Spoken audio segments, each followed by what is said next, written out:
Guys, আসসালামু আলাইকুম। আশা করি আপনারা সবাই ভালো আছেন, সুস্থ আছেন, সুন্দর আছেন। আমি আবার আপনাদের মাঝে উপস্থিত হয়েছি ছোট্ট গল্প করার জন্য। সবার বেলায় থাকে, তার বেলায় কেউ থাকে না। কথাগুলো যদি ভালো লেগে থাকে সাবস্ক্রাইব করে বেল বাটন টিপে দিন, বেশি বেশি শেয়ার করুন। সবার বেলায় সবাইকে বিপদে পড়া দেখলে, দুঃখে পড়া দেখলে, দুর্দশায় পড়া দেখলে যে মানুষটা সবার আগে এগিয়ে আসে, সে যখন বিপদে পড়ে, সে যখন বিপদে পড়ে যায়, তখন কিন্তু তার পাশে কেউই থাকে না। কারণ মানুষ মাত্রই স্বার্থপর।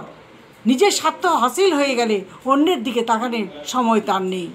শুধু বই থেকে কি জ্ঞান অর্জন করা যায়? কাছের মানুষ থেকে পাওয়া যায় এমন জ্ঞান যা বইয়ের মধ্যেও পাওয়া যায় না। কাছের মানুষরা সবচেয়ে বেশি জ্ঞান দান করে। শক্তি বাড়লেই সামনে শক্তির সাহায্যে আমরা মনের শান্তি খুঁজে পাই, আনন্দ পাই অনেক বেশি।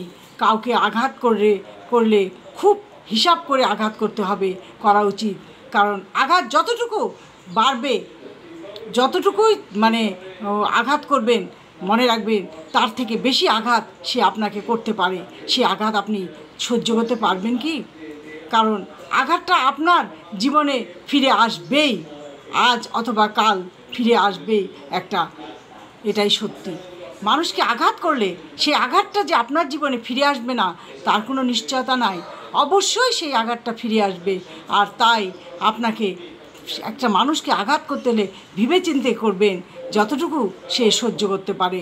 কারণ সে কিন্তু যখন ফিরে দিবে তখন কিন্তু ভেবেচিন্তে ফিরে দিবে না। কথাগুলো যদি ভালো লেগে থাকে তাহলে ভালো লাগবে আমার। আজ এই পর্যন্ত। ভালো থাকেন, সুস্থ থাকেন। আল্লাহ হাফেজ।